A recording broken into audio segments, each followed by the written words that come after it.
Bien, bonsoir. Bonjour à tous. C'est un grand honneur d'être au Collège de France, j'allais dire encore plus aujourd'hui, puisque cet endroit qui a toujours collectionné les trophées peut s'enorgueillir d'en avoir ajouté un de plus aujourd'hui, puisque nous comptons un prix Nobel d'économie en plus dans notre pays, et qui est professeur au Collège de France. Voilà, donc on est particulièrement fiers d'être ici ce soir.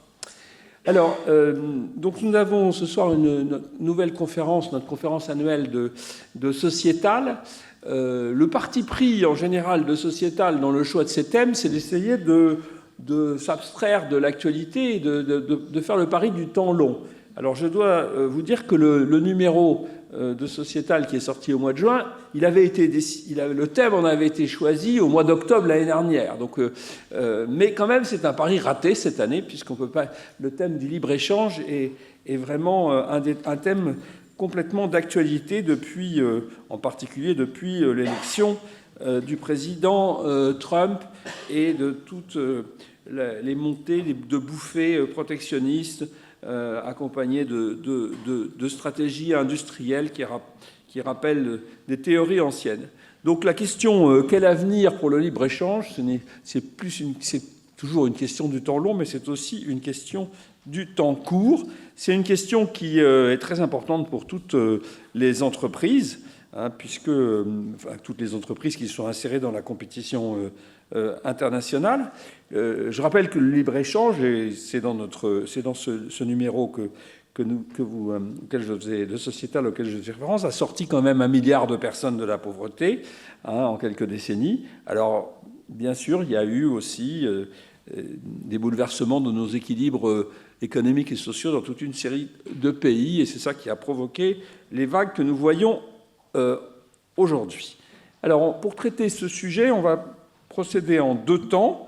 D'abord, un diagnostic et puis des perspectives. Et donc, sur le diagnostic, on aura le plaisir d'entendre Christian de Boissieu, professeur émérite d'économie à l'Université Paris 1, Panthéon-Sorbonne, et vice-président du Cercle des économistes.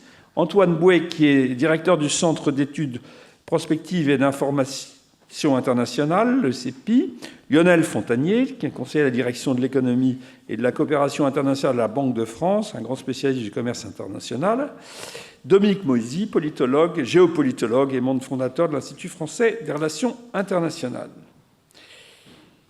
Et donc, leur objectif, c'est de nous dresser un panorama des déséquilibres actuels, les déficits, les excédents, les tensions autour de la Chine, des chaînes de valeur, et d'essayer de nous expliquer ce qui se passe.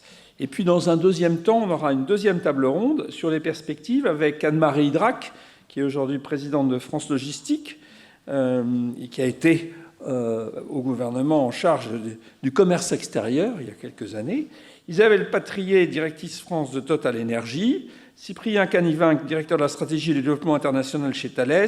Et Louis Gallois, coprésident de la Fabrique de l'Industrie. Et donc, dans cette deuxième table ronde, on aura la vision des entreprises entre l'ouverture des marchés, la nécessité d'une régulation, l'impératif de compétitivité et la recherche d'une souveraineté mieux assumée. Et puis, si jamais on avait dérapé en devenant protectionniste, qui, moi, est une tentation qui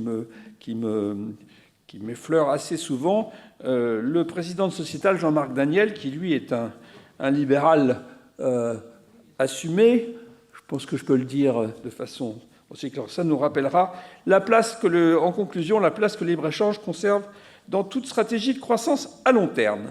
Voilà, donc ces débats seront animés par notre ami de l'Association des journalistes économiques français, voilà, à qui je cède la parole. Donc je pense qu'on va avoir des débats riches et je vous remercie de votre présence.